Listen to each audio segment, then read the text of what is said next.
नारायण नारायण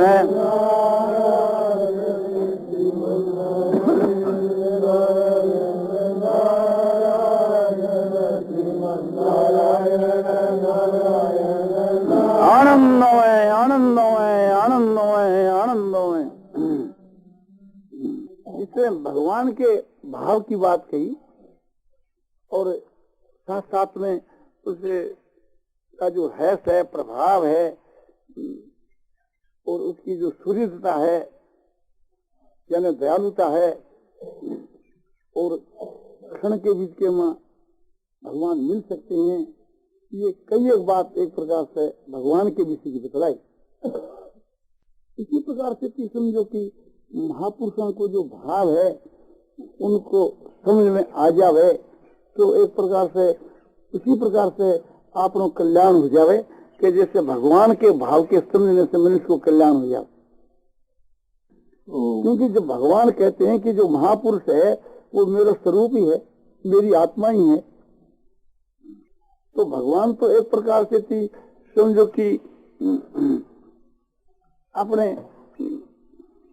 अव्यक्त हैं, स्वरूप से साकार स्वरूप से भी अव्यक्त हैं और निराकार स्वरूप से हम लोगों के जानने में अव्यक्त हैं।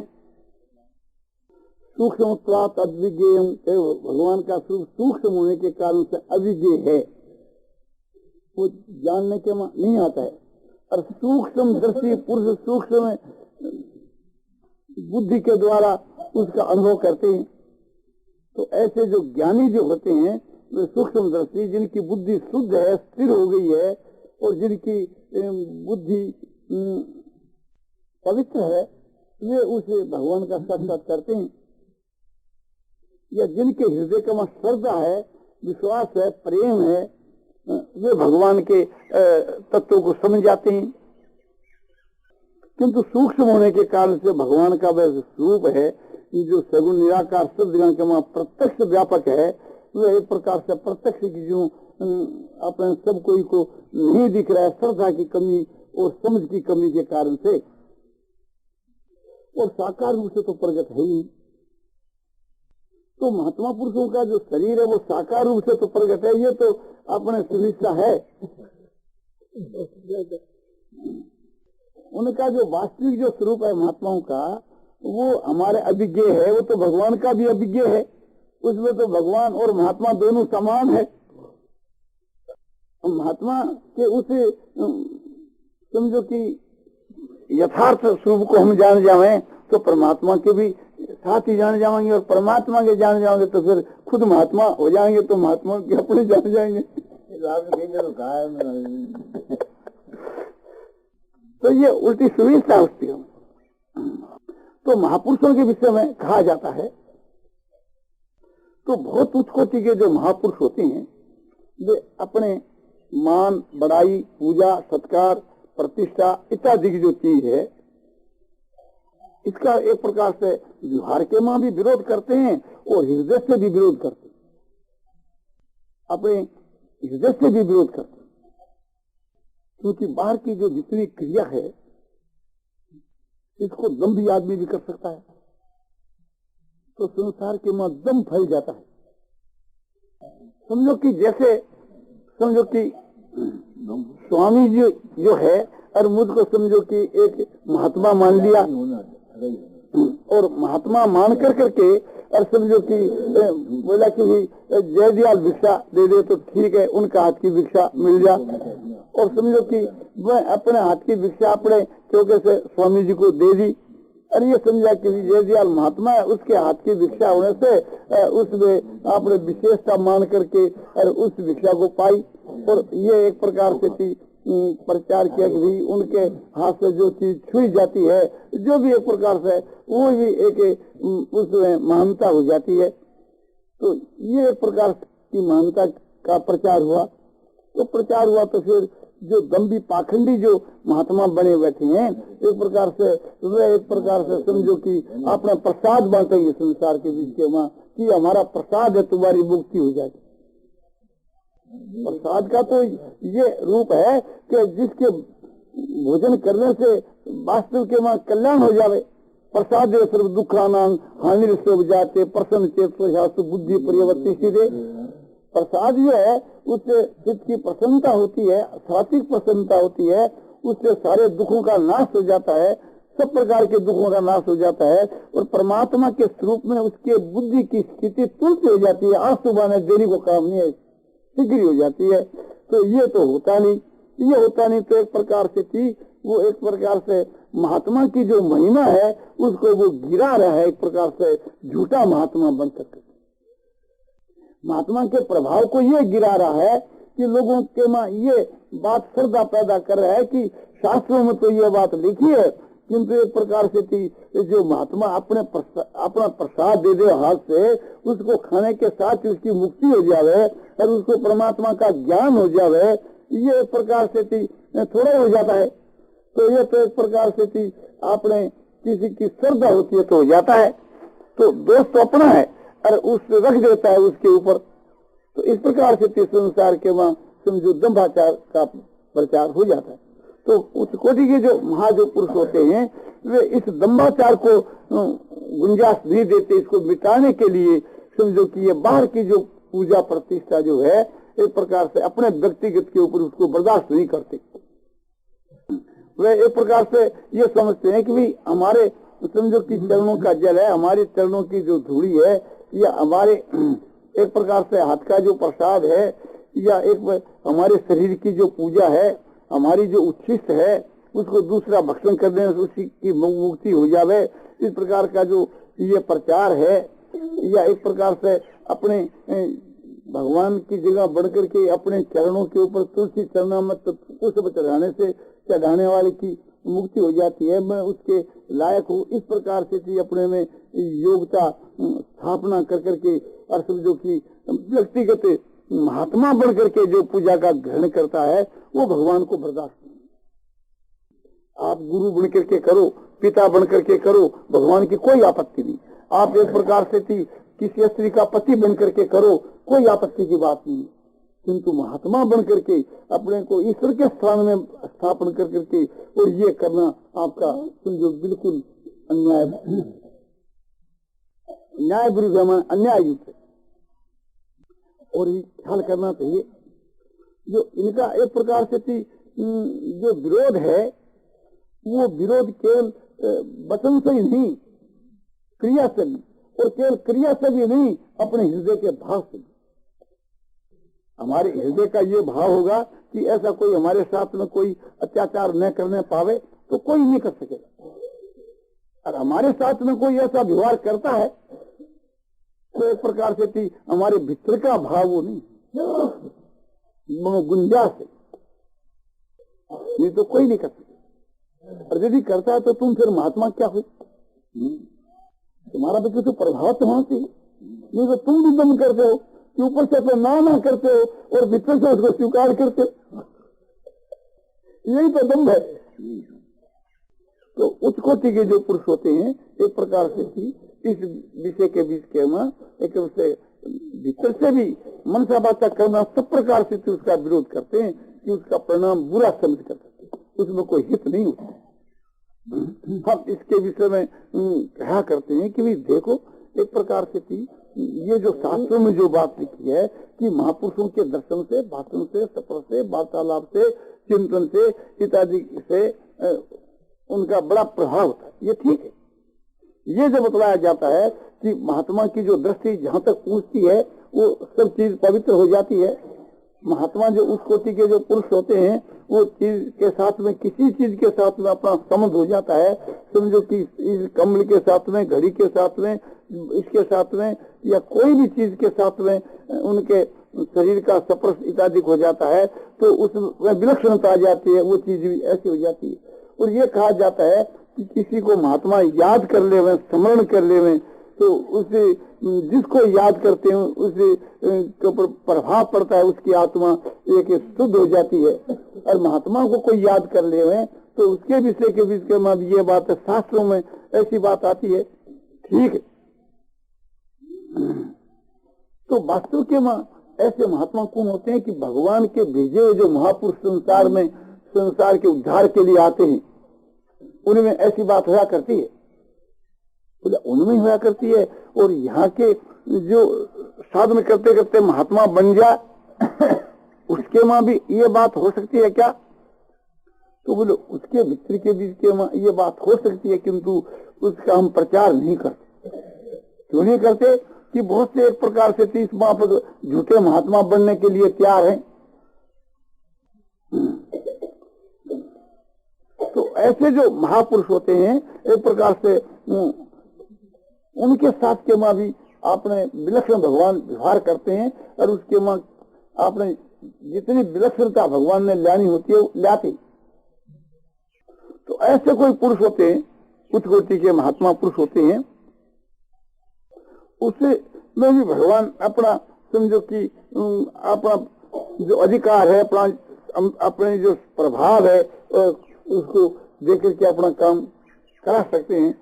उसकी भी वैसी स्थिति हो सकती है, क्योंकि भगवान को वहां से अपने परम धाम से किसी को भेजना पड़े और उसी जाति का कोई यहाँ हो, तो ये थोड़ा ही कि वहां भेजने को शौक है। मैं एक समझो कि अपने राजपूताना में कहीं हमारा मकान है और उस मकान को पावरनामा देकर के उसको बिकाना है और अधिकार देकर के उसको बिकाना है, तो मैं बांकुड़े से या जहाँ रहूं वहां से अपने एक आदमी को रजिस्ट्री करा करके एक प्रकार से वहां से ही भेजूं। इसकी कोई आवश्यकता थोड़ी है। मेरा कोई विश्वासी आदमी यदि देश में होवे, राजपूताना में होवे, तो उस पर ही विश्वास दे करके मैं कह देता हूँ कि इसका बिक्री करना मुझको मंजूर है। यही हो सके, ये नहीं कि वहां से ही भेजने की कोई आवश्यकता होती है, किंतु ऐसा कोई विश्वास पात्र नहीं होता है तो भगवान वहां से भी भेजते हैं। और इतने से काम नहीं चलता कि भाई इसके में तो मुक्तारना से काम नहीं चलेगा, ये तो खुद से ही काम चलेगा, तो खुद भी आ जाते हैं। ये भी कोई मना ही नहीं है। तो ऐसे जो महापुरुष होते हैं एक प्रकार से उनके साथ के बीच के मां समझो कि जब ये बाहर की क्रिया का जो निषेध करते हैं कि भी ऐसा ऐसा नहीं करना चाहिए, तो उनका जो भीतर का जो भाव होए और भीतर के भाव से मन से एक प्रकार से अपने बुद्धि से अपने भीतर की श्रद्धा से प्रेम से यदि एक प्रकार से ऐसा किसी को होए, तो बोले उसके भीतर के बीच के वहां भी आपने अलग अलग भाव होती हैं। उसका सकाम भाव, निष्काम भाव, दम्भ इत्यादि उस व्यक्ति का। बोलो ये हम समझे नहीं कि यदि वो ऐसे भाव को किसी के सामने प्रकाश करता है तो क्या तो एक वो दम्भी है कि एक प्रकार से अपने को पूजाना चाहता है, क्या मान बढ़ाई प्रतिष्ठा का इच्छुक है कि संसार में मेरी मान मेरी बढ़ाई मेरी ये सब हो, कि मुझको सब कोई ऐसा माने कि वो एक प्रकार से अपने भीतर से इस प्रकार से समझता है। और यदि वास्तव के बीच के में वो ऐसा भाव है तो उसका वो समझो कि अपने सुधार होना चाहिए। सुधार नहीं है तो उसका वो भाव नहीं है। तो ये समझना चाहिए कि कोई भी जो बात है एक प्रकार से एक कुछ तो होनी चाहिए ना। जैसे महाराज साहब ने कहा, राजा साहब ने कि यदि इस प्रकार का भाव है तो वो प्रकट करे। ये प्रकट करने का क्या कारण, क्यों करे? ये आपने कहा क्यों करे, तो ठीक बात है। यदि करे कि एक प्रकार से औरों के सामने तो नहीं प्रकट करे, किंतु जिस महात्मा में श्रद्धा और विश्वास बने हुए उनको जगाने के लिए करें, तो उनको जगाने के लिए करने से वो तो इस बात से नफरत करता है कि ऐसा बात करो तो निषेध करेगा। और दूसरी बात यह है कि उसके विषय के वहां तुम्हारा ये भाव है कि भाई वे जो कुछ करते हैं तो ठीक करते हैं और वे एक प्रकार से सब कुछ जानते हैं, तो इसमें तुम्हारे कमी आई। जब जानते हो तो तुम जगाते क्यों हो? तुम उसको फिर जगाते क्यों हो? जब ईश्वर को कोई बात जगाने की आवश्यकता नहीं रहती और ईश्वर के तुल्य जो महात्मा पुरुष को तुम मानते हो तो उसके मां भी जगाने की जरूरत नहीं रहती। और ईश्वर जो कुछ करते हैं सारी बात हमको पूछ करके नहीं करते। एक अज्ञात चीज बन करके करते हैं। भगवान भी अवतार लेते हैं आकर के। भगवान श्री रामचंद्र जी ने अवतार लिया और बांदरों की सेना को ऐसे भेजा और हनुमान जी के हाथ में मुंदरी रही, तो भीतर से जानते थे कि सीता का मिलाप हनुमान से होना है। नहीं तो अमित को देते, जामवंत को देते, और भी तो बहुत से थे। तो भीतर से सब जानते हैं, किंतु ऊपर का जो ढांचा प्रचार ऐसा ही करते हैं कि जिस प्रकार सबको करना चाहिए। समुद्र के ऊपर आकर के समुद्र से मार्ग मांगते हैं कि रास्ता हमको दो, खुशामद करते हैं। आप इस तरह होकर के समुद्र की खुशामद क्यों? तो वे सब सामर्थ्यवान होते हुए और समझो कि जानते हुए भी आपने मर्यादा के अनुसार लीला करती। तो इसी प्रकार से थी जो महात्मा जो पुरुष है वो मर्यादा को रखते हुए और एक प्रकार से समझो लीला करते, उनकी भी तो वो एक प्रकार से लीला ही है।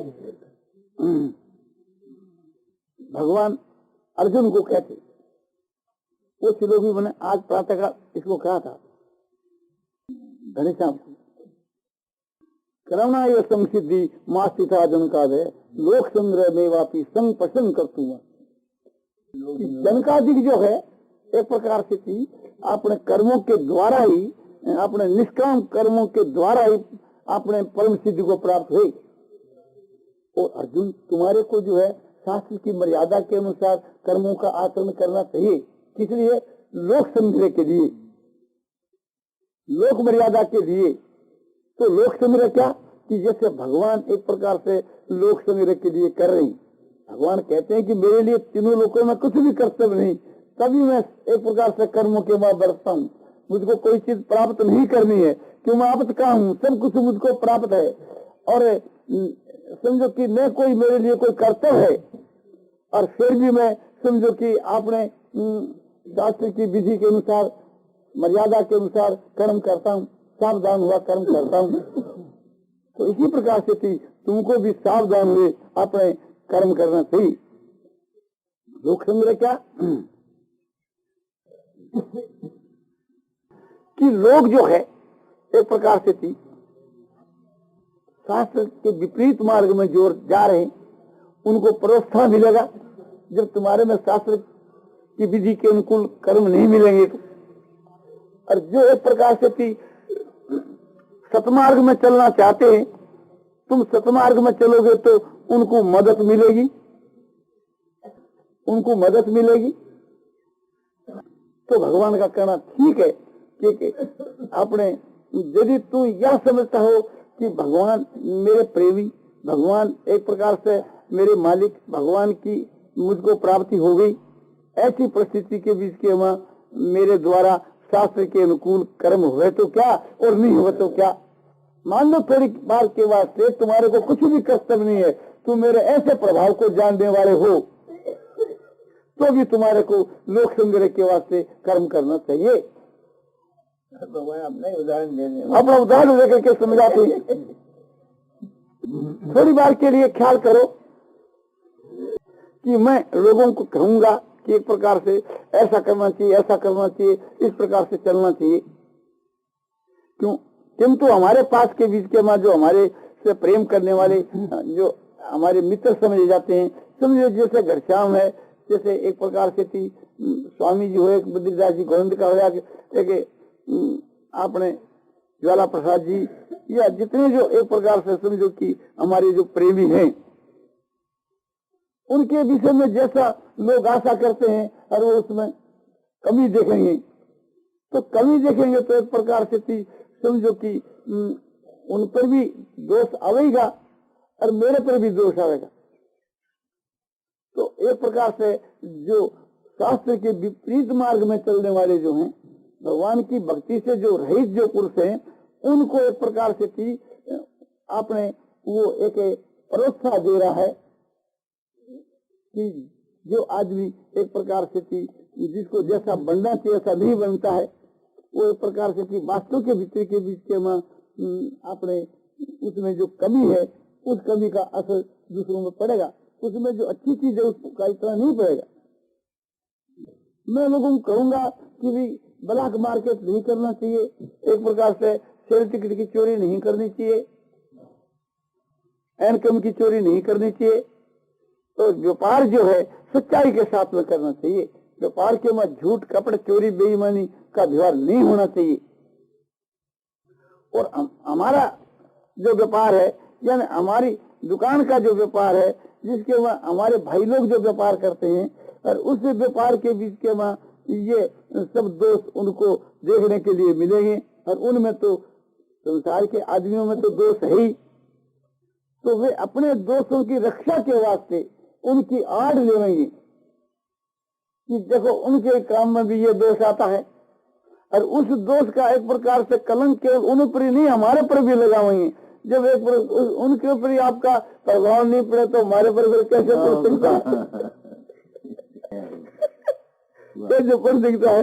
तो इसीलिए एक प्रकार से सत्संग सुन करके के और आदमी का जो परिवर्तन होना चाहिए, जो हमारे निकटवर्ती आदमी उन पर उसका प्रभाव नहीं पड़ेगा, तो दूसरा लोग कैसे आशा करेंगे कि हम उसके प्रभाव, उनके प्रभाव से कुछ लायक बनेंगे? तो वो जो पास में रहने वाले आदमी और यदि एक प्रकार से उसको काम में नहीं लाते हैं, उनके वहां उसका कोई विशेष महत्व नहीं देखने के में आता है, तो वो लोगों को एक प्रकार से उन्मार्ग चलाने के में उनको प्रोत्साहन दिलाता है। और दूसरे आदमियों को जो सतमार्ग में चलने से जो लोग रुकते हैं, तो रुकावट डालने के बीच के वहां वे निकटवर्ती आदमी हेतु होते थे। तो इसलिए एक प्रकार से ये विचार करना चाहिए कि ये बाढ़ का जितना जो एक प्रकार से समझो कि दम और पाखंड है, इसको बचाने के वास्ते जो अच्छे जो पुरुष होते हैं ना, वे लोक मर्यादा का त्याग नहीं करते। जैसे भगवान लोक मर्यादा का त्याग नहीं करते, इसी प्रकार से तो भगवान कहते हैं कि मेरे को कोई कर्तव्य है क्या? कुछ भी नहीं। तो मैं एक प्रकार से लोक मर्यादा के अनुसार चलता हूँ कि नहीं चलता हूँ? तो चलता हूँ, तो फिर तुम क्यों नहीं चलता? फिर तुम क्यों नहीं चलता?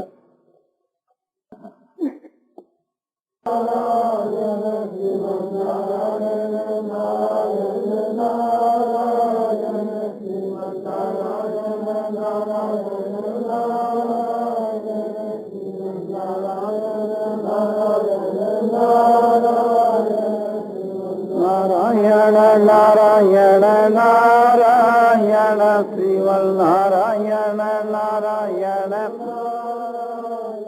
श्रीमन नारायण नारायण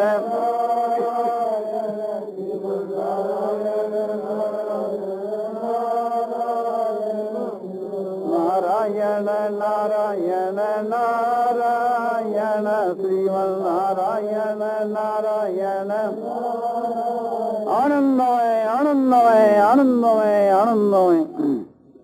तो ये समझना चाहिए सार कि जो उच्च कोटि के जो पुरुष होते हैं संसार के विषय में, जो महापुरुष होते हैं संसार के विषय में, उनके विषय में जो शास्त्र जो बात बतला रहा है वो ठीक बतला रहा है। उनकी महिमा जितनी बताई जाती है उससे और बहुत अधिक है। वाणी की सामर्थ्य नहीं कि उनकी महिमा कोई बतला सके। जब भगवान कहते हैं कि एक प्रकार से ऐसा ज्ञानी महात्मा पुरुष जो है मेरी आत्मा है, मेरा स्वरूप है,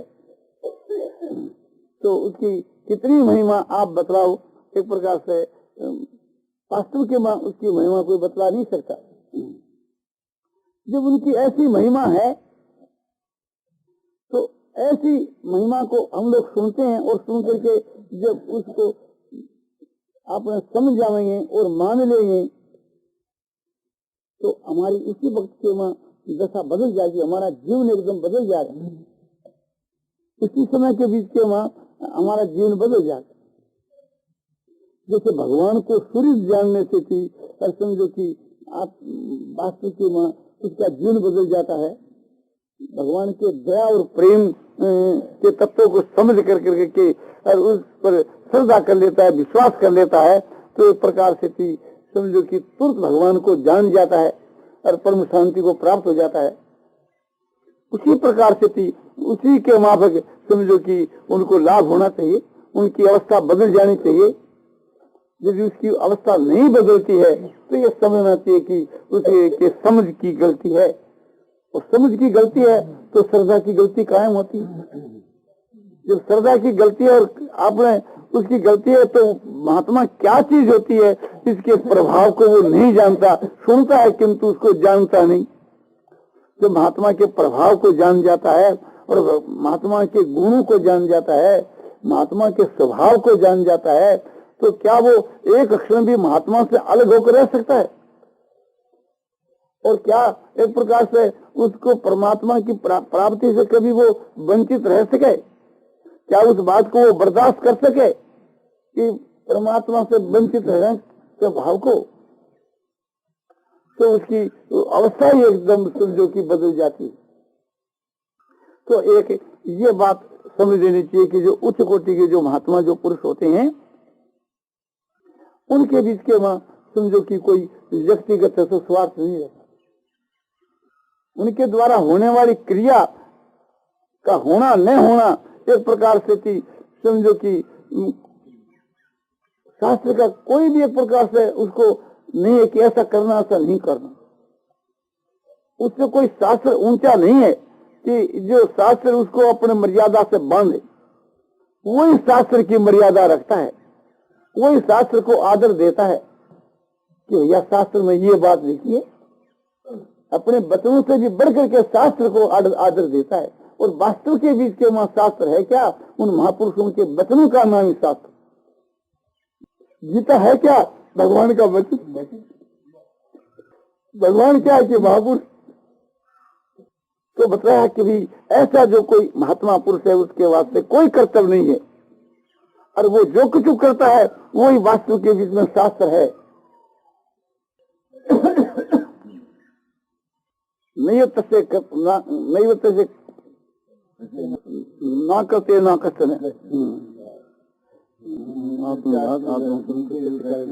नहीं करते ना तो ना करते ना कष्ट भूते सुख कष्ट। इसका मतलब यह है कि उस महापुरुष को कुछ भी करने करके प्रयोजन नहीं, और उसको ये भी प्रयोजन नहीं कि उसके द्वारा कोई भगवान क्रिया करवावे, तो न करने करके भी प्रयोजन नहीं। हक भी उसको नहीं करना चाहिए कि मैं नहीं करूंगा।